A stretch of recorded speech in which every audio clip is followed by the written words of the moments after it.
Good morning students, welcome back to my YouTube channel the beauty of physics. Myself Manoj Janeja. आज के इस video में बच्चों क्या टॉपिक लेकर आए हैं? वेव्स का एक most important topic, interference of waves और स्टैंडिंग वेव्स। आज के वीडियो करते हैं बच्चों वीडियो स्टार्ट। सबसे पहले बच्चों आपको सुपरपोजिशन ऑफ वेव्स पता होना चाहिए, principle of superposition of the waves. Superposition कब यूज होता है बच्चों? जब आपकी दो या दो से ज्यादा वेव्स एक साथ एक मीडियम से पास होती हैं, तब what would be the resulting displacement of any particle at any time? Superposition of waves क्या कहता है बच्चों? सपोज दो वेव्स आपने पास कर दी, अगर आप पहली वेव को इंडिविजुअल पास करते तो y1 डिस्प्लेसमेंट होता है एक पार्टिकल का, और सेकेंड वेव करते तो y2। तो दोनों वेव्स अगर आपने एक साथ पास कर दी तो रिजल्टिंग डिस्प्लेसमेंट y क्या होगा?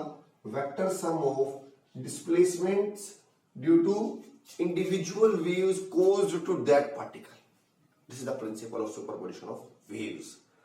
इसके बेस पे हम बच्चों एक्सप्लेन कर सकते हैं इंटरफेरेंस ऑफ वेव्स। तो आज का हमारा फर्स्ट टॉपिक है इंटरफेरेंस ऑफ वेव्स।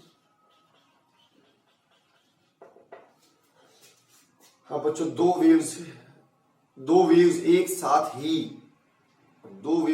साथ ही पास कर दी आपने एक मीडियम से, एक पर्टिकुलर मीडियम से दो वेव्स आपने एक साथ पास कर दी। Suppose both waves are of same frequency, same wavelength, travelling in same direction with the same speed, तब एक न्यू वेव फॉर्म होगी और उसका वो वेव जो उसका रिजल्टिंग एम्पलीट्यूड होगा वो क्या होगा? ये डिपेंड करता है फेज डिफरेंस पर।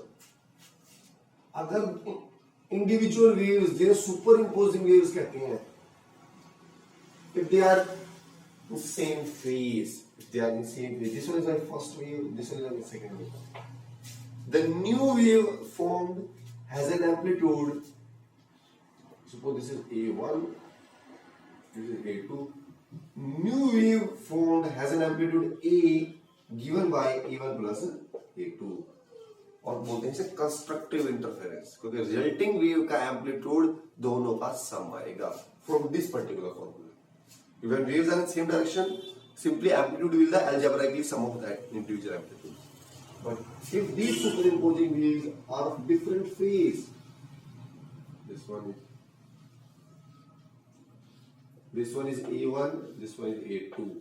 If the waves are of same frequency, same wavelength, traveling with the same speed in same direction, but of opposite phase, तो resulting amplitude क्या होगा बच्चों? Difference of individual amplitudes. तो ये बच्चों छोटा सा टॉपिक है। अब हम इसका मैथमेटिक्स कर पाएंगे।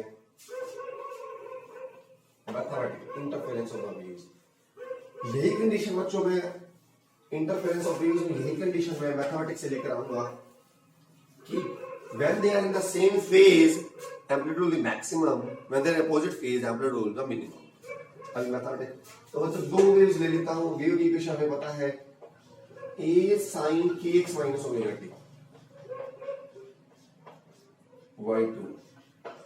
This one is the first wave, और मैं सिंप्लिसिटी के लिए ले रहा हूँ बच्चों दोनों वेव्स का एम्पलीट्यूड सेम है,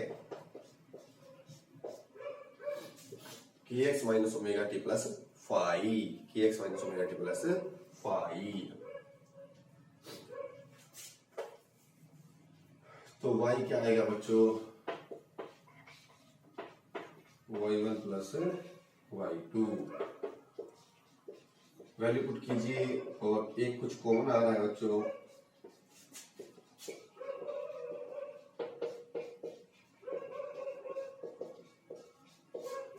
e क्या कॉमन आ रहा है बच्चों? e।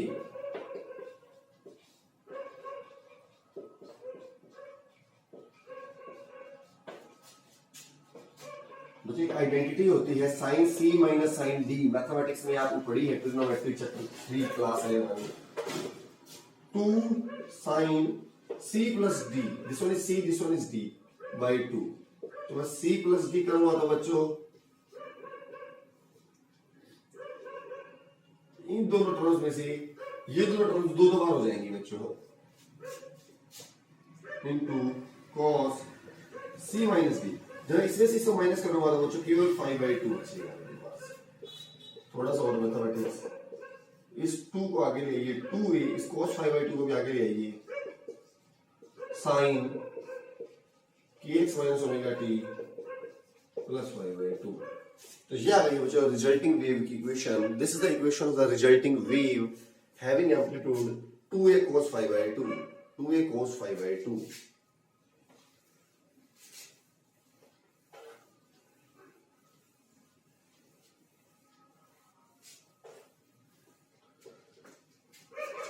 cos 5/2, this is the amplitude of the resulting wave। जो रिजल्टेंट वेव बनेगी उसका एम्पलीट्यूड ही जाएगा।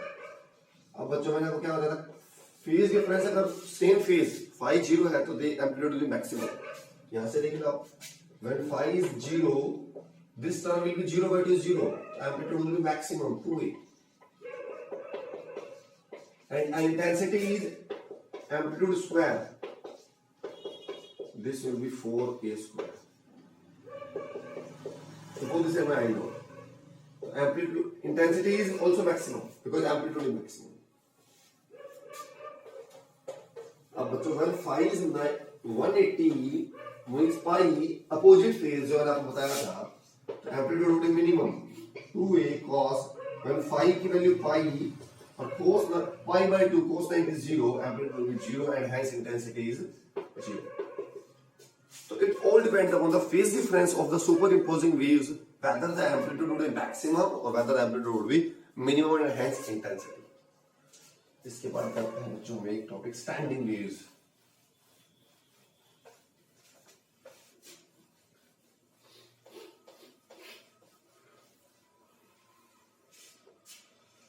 स्टैंडिंग वेव्स का टॉपिक कर रहे हैं, तो स्टैंडिंग वेव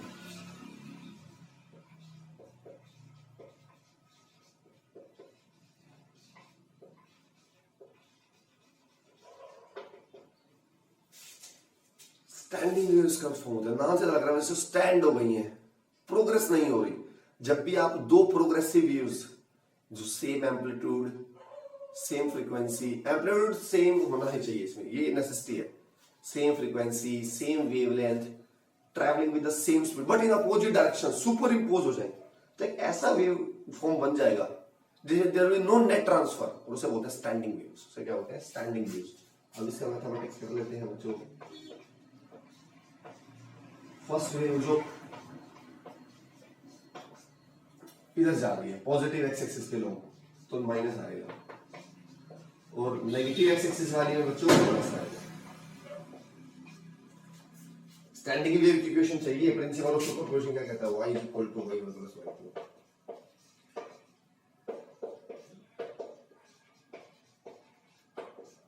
ये sin kx minus omega t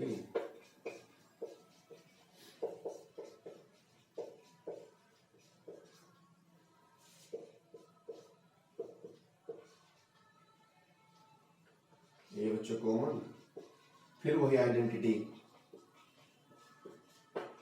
sin c plus sin d 2 sin c plus d करोगे तो बच्चों ओमेगा t कट हो जाएगा, 2kx/2 आएगा। ये मैथमेटिक्स थोड़ा सा खुल करके देखने हैं। cos c माइनस d, इसमें से इसको माइनस करेंगे तो बच्चों c में से d को माइनस करने कोई x के x कट हो जाएगा, माइनस of ओमेगा t/2 आएगा। 2a sin kx cos omega t, बच्चों cos of minus theta is plus cos theta, ऐसे माइनस का कंपनसेट हो जाए। तो बच्चों ये आ गई स्टैंडिंग वेव की इक्वेशन जिसका एम्पलीट्यूड ये है, जिसका एम्पलीट्यूड ये है। अब यहाँ हमें डिस्कस करना है बच्चों नोड्स और एंटी नोड्स क्या होती हैं, क्योंकि कुछ स्पेसिफिक पॉइंट्स ऐसे मिलेंगे जहां पर एम्पलीट्यूड मैक्सिमम आएगा, कुछ स्पेसिफिक पॉइंट्स ऐसे मिलेंगे जहां पर एम्पलीट्यूड मिनिमम आएगा। मैक्सिमम एम्पलीट्यूड वाले पॉइंट्स को हमेशा एंटी नोड नाम दिया जाता है और मिनिमम एम्पलीट्यूड वाले को हमेशा नोड नाम दिया जाता है। और 2a sin this one is amplitude, ये कब मैक्सिमम होगा, this one is amplitude of sin a, all dependence is on sin kx when sin kx is 1।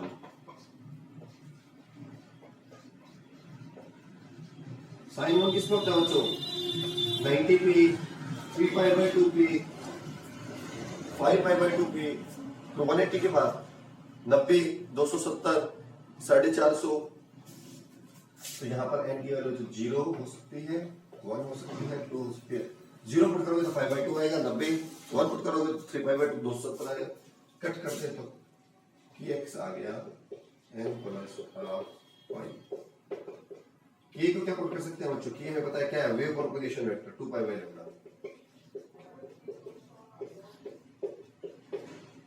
पाई से पाई कट बच्चों, क्या आ गया n plus half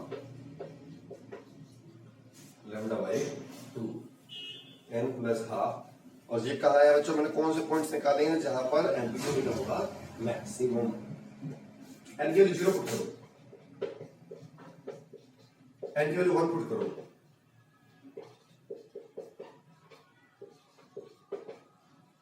to put करो।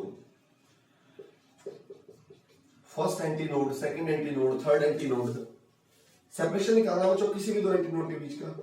It must be same, λ/2 आ रहा है, इनके बीच का कैलकुलेट करेंगे तो भी λ/2 आएगा। Separation between two anti nodes is same, it means anti nodes are equally spaced. अब यही एनालिसिस करते हैं बच्चों नोड्स के लिए। नोड्स कौन से बताए? वो पॉइंट्स जहां पर एम्पलीट्यूड क्या है, मिनिमम। एम्पलीट्यूड क्या है बच्चों? मिनिमम।